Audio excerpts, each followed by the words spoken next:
కరివేపాకు అన్నది కొంచెం ఫస్ట్ విత్తనం నుంచి మొలక రావడానికి, మొక్క కొద్దిగా పెద్దగా అవ్వడానికి కనీసం అంటే మనకు 2 నెలల నుంచి 3 నెలల వరకు టైం పడుతుంది. ప్రతి మొక్క కూడా కరివేపాకును కూడా మనము రేజ్డ్ బెడ్స్ మీద వేసుకున్నాం. ఎందుకు మేమేం చేసాము, దాని బెడ్లకి చివరన క్యారెట్, బీట్రూట్, ముల్లంగి ఈ 3 అన్నవి వేసుకోవడం జరిగింది. ఇది చేసుకోవడానికి మనకు రెగ్యులర్ కస్టమర్స్ ఉన్న వాళ్ళైతే ఈ విధంగా చేసుకోవచ్చు. అదే ఏ రైతైనా గానీ ఎవరో ఏదో వీడియోలో చెప్పారు కదా అన్నట్టు వేసేయకుండా మీకు అక్కడ ఏం అవసరం, మీకు ఏది డిమాండ్ ఉంది, మీకు ఏ క్రాప్ అయితే బాగుంటుంది అన్నది ఆలోచించి వేసుకోగలిగితే చాలా బాగుంటుంది. హాయ్ హలో అండి, అందరికీ నమస్కారం. నేను మీ సునంద.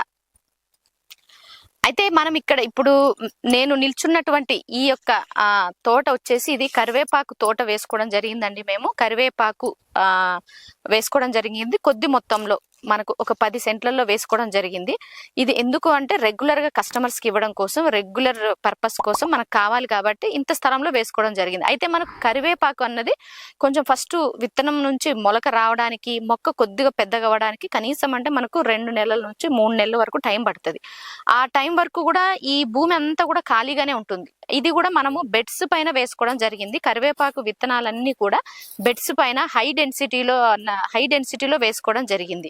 మనం దూరం మొక్కలు పెద్దగా అయిన తర్వాత కట్ చేసుకోవడానికి అలా కాకుండా మనం ఒక్కొక్క మొక్కకు 1 ఫీటు నుంచి 1.5 ఫీట్ దూరంలో వేసుకోవడం జరిగింది. ఇలా వేసుకోవడం మళ్ళీ రేజ్డ్ బెడ్స్ మీద వేసుకున్నాం. మనము ప్రతి మొక్క కూడా కరివేపాకును కూడా మనము రేజ్డ్ బెడ్స్ మీద వేసుకున్నాం. ఎందుకు అంటే వర్షం వచ్చినప్పుడు వాటర్ కూడా నిలబడకుండా అవి ఈజీగా వెళ్ళిపోవడానికి, డ్రైన్ అవ్వడానికి, ఎక్కువ వాటర్ అయినా కానీ ఎక్సెస్ అయినా కానీ ఈజీగా డ్రైన్ అవ్వడానికి, మళ్ళీ లూజ్ మట్టి ఉంటుంది కాబట్టి, లూజ్ సాయిల్ ఉంటుంది కాబట్టి వేరు ఈజీగా పర్కులేట్ కిందికి వేరు వ్యవస్థ బాగా ఈజీగా లోపలికి వెళ్ళడానికి, అందుకోసమని మనం రేజ్డ్ బెడ్ సిస్టమ్ లో వేసుకున్నాము. ఆ రేజ్డ్ బెడ్ సిస్టమ్ లో వేసుకున్నప్పుడు బెడ్ పైన మనం కరివేపాకు విత్తనం ని నాటుకోవడం జరిగింది. ఆ మొక్కలు కూడా చాలా బాగా మొలిచాయి. ఆ మొక్క మనకు విత్తనం నుంచి మొక్క రావడానికే మనకు దాదాపు 20 రోజుల దాకా పడుతుందండి.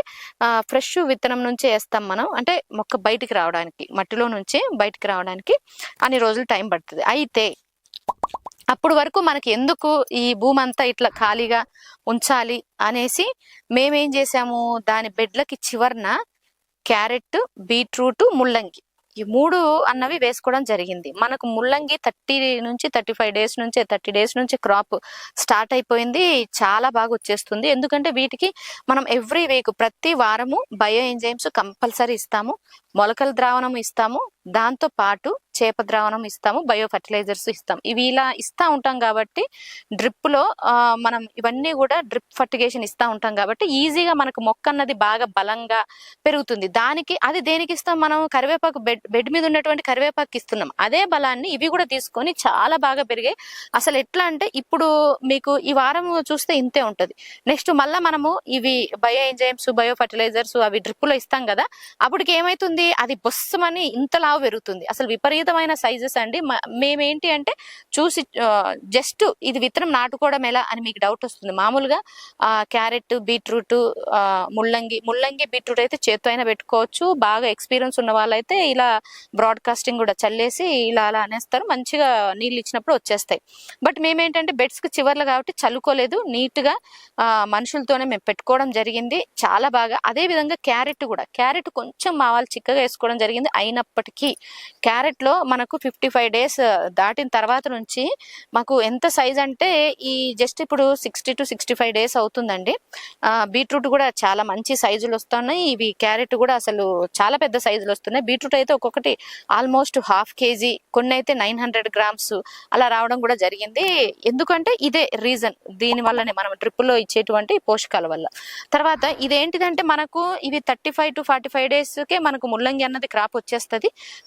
మనకు వీక్ లో కూడా ఎంత అవసరమో అంతే తీసుకుంటాము. అదే ముల్లంగి అయిపోగానే బీట్రూట్ మనకి 50 డేస్ 55 డేస్ నుంచి క్రాప్ స్టార్ట్ అయిపోతుంది. అది కూడా మనం హార్వెస్ట్ చేసుకోవచ్చు. ఎంతమందికి ఎంత అవసరం ఏంటి కస్టమర్స్ బేస్ ని బట్టి మనం హార్వెస్ట్ చేసుకోవచ్చు. తర్వాత క్యారెట్ కూడా ఆల్మోస్ట్ ముల్లంగి బీట్రూట్ స్టార్ట్ అయిన కొన్ని ఒక 5-10 రోజులు గ్యాప్ తోటి అది కూడా స్టార్ట్ అయిపోయింది. ఇది కూడా చూస్తే మీకు సైజులు కూడా చాలా బాగా వస్తా ఉన్నాయి. అసలు ఇది మనకు రెడ్ సాయిల్, నేను కూడా నమ్మలేదు ఇంత బాగా వస్తాయని. ఇంత ముందు కూడా వేసుకోవడం జరిగింది, మాకు చాలా బాగా వచ్చాయి. కానీ మనం చిక్కగా వేసుకుంటే మాత్రం సైజులు, ఎందుకంటే ఒకదానికి లోపల భూమిలో ప్లేస్ సరిపోదు కాబట్టి గడ్డ ఊరాలి కదా, గడ్డ సైజు రావాలంటే కొంచెం పల్చగా ఉండాలి, దానికి ప్లేస్ ఉండాలి. మేము ఇవి మంచిగా ఇలా నాటుకోవడం వల్ల, ఒక్కొక్క విత్తనం ఇలా నాటుకోవడం వల్ల చాలా సక్సెస్ఫుల్ గా మంచి క్రాప్ వచ్చిందండి. ఎందుకంటే మనకు ఇంకా ఇది కరివేపాకు మనకు ఇంకా పెద్దగా కావాలంటే 1.5 పైన ఇంకా టైం పడుతుంది. అప్పటి వరకు ఈ పంటలన్నీ వచ్చేసాయి. మళ్ళీ అవి మొత్తం ఒక్కొక్కసారి కట్ చేస్తా పోతే మళ్ళీ అవి తిరిగి పెరగడానికి మనకు 3 నెలల వరకు టైం పడుతుంది. ఆకుకూర కోసినట్టు కరివేపాకును కూడా మేము కోసుకోవాలన్న ఉద్దేశంతో ఇంత హై డెన్సిటీ వేసుకోవడం జరిగింది. అప్పుడు కూడా మళ్ళీ మనం పెట్టుకోవచ్చండి. అప్పుడు కూడా మళ్ళీ కొంచెం బలం ఇచ్చేసి ఎరువు వేసేసి, అంటే ఫామ్ యార్డ్ మాన్యూర్, మంచిగా డీకంపోజ్డ్ ఫామ్ యార్డ్ మాన్యూర్ వేసేసి మళ్ళీ ఇవి పెట్టుకోవచ్చు. ఇవైనా పెట్టుకోవచ్చు, లేకపోతే ఆకుకూరలు వేసుకోవచ్చు. ఆ బెడ్స్ కి చివరి చాలా ప్లేస్ ఉంటుంది మనకు. పాలకూర, చుక్కకూర, ఇలాంటి ఆకుకూరలు కూడా మనం హ్యాపీగా వేసుకోవచ్చు. ఆ బెడ్స్ కి చివరిని మనము ఇది కూడా వేసుకోవచ్చు. ఏవి ధనియాలు, అదే కొత్తిమీర, తర్వాత మెంతి కూర, ఇలాంటివన్నీ కూడా మనము హ్యాపీగా సక్సెస్ఫుల్ గా చేసుకోవచ్చు. ఇప్పుడు రూట్ క్రాప్స్ అంటే ట్యూబర్స్ అయిపోయిన తర్వాత నెక్స్ట్ మళ్ళీ ఆకుకూర వేసుకుంటాం అన్నట్టు. ఎందుకంటే ఒక ప్లేస్ లో క్రాప్ రొటేషన్ అన్నది చేయడం చాలా మంచిది. మరి ముఖ్యంగా మనం కెమికల్ ఫ్రీ ఫార్మింగ్ లో అన్నది క్రాప్ రొటేషన్ అనేది చాలా అవసరం అండి. ఆ విధంగా చేసుకుంటే మనకు చాలా మంచిగా, అంటే ఇది చేసుకోవడానికి మనకు రెగ్యులర్ కస్టమర్స్ ఉన్న వాళ్ళైతే ఈ విధంగా చేసుకోవచ్చు. అదే హైగా, అంటే ఇప్పుడు బల్క్ లో చేసేవాళ్ళు, ఎకరాలు చేసేవాళ్ళు, వాళ్ళు ఆలోచించుకొని వాళ్ళకి ఏం డిమాండ్ ఉంది దానికి అనుగుణంగా మీరు కరివేపాకులు అంతర పంటనే కాదు, ఏ పంట అయినా కానీ అలా పెట్టడం వల్ల ఏమైతుంది, కొన్నిటి పంటలకు ఇబ్బంది అవుతుంది. కానీ డైవర్సిటీ ఆఫ్ క్రాప్స్, అంటే ఎక్కువ రకాల క్రాప్స్ ఉండడం వల్ల, ఇప్పుడు ఎండాకాలం వస్తుంది, ఒకదానికొకటి చల్లదనం బాగుంటుంది. తర్వాత ఇది తీసుకునే పోషకాలు ఇది తీసుకుంటుంది, అది తీసుకునే పోషకాలు అది తీసుకుంటుంది. వేరు ఉన్నప్పుడు వాటికి అంత పోటీ ఉండదు. సేమ్ వెరైటీస్ దగ్గర ఉన్నప్పుడు పోటీ ఎక్కువ ఉంటుంది, అప్పుడు పోటీ అన్నది ఉండదు. కానీ కొన్ని జాగ్రత్తలు, కొన్ని పంటలలో ఏది దేనికి కంపానియన్ క్రాప్ అది అన్నది గమనించుకోవడం చాలా ముఖ్యము. ఏదైతే మిర్చిలో అయితే మనకు ఆనియన్ అన్నది చాలా మంచి కంపానియన్ క్రాప్, అన్నిటిని రిపెలెంట్ చేస్తుంది. ఆనియన్ తో పాటు మనకు కొన్ని దినుసులు క్రాప్స్ కూడా చాలా బాగుంటాయి. అదే ఆ ధోరణితో మేము ఆలోచించి, ఇది నేల ఉట్టిగా ఉన్నా కానీ ఎండ దాని మీద పడతా ఉంటుంది, మళ్ళీ నీళ్ళన్నీ ఉట్టిగా ఆవిరైపోతా ఉంటాయి. సో నేలకు మంచిది కాదు, మనకు మంచిది కాదు అన్న ఉద్దేశంతో ఈ విధంగా మేము కరివేపాకులో అంతర పంటలుగా ఇలా వేసుకోవడం జరిగింది. చాలా మంచిగా వచ్చాయి, చాలా బాగా హార్వెస్ట్ చేసుకుంటున్నాం. మాకు కూడా అంటే ఏంటంటే ఒకటే అండి, ఏదైనా పంట వేయాలనుకుంటా అంటే వేయలేం. విత్తనం భూమిలో పడితే అది పంట వస్తానే ఉంటది, స్టార్ట్ అయిపోతుంది. మనం ఆలోచించుకుంటా ఉంటే అట్లే ఆలోచించుకుంటానే ఉంటాం. వేసేది ఎప్పుడైతుందో ఏమో మనకే తెలియదు.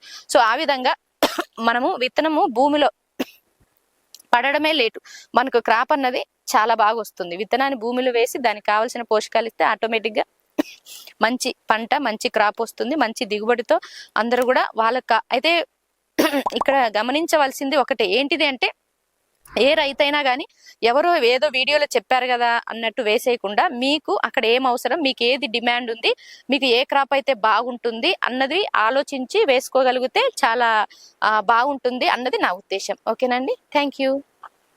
మా సేంద్రియ వ్యవసాయ పద్ధతులు మీకు నచ్చినట్లయితే లైక్ చేయండి, షేర్ చేయండి. ప్రతి ఒక్కరం సేంద్రియం వైపు బాటలు వేద్దాం.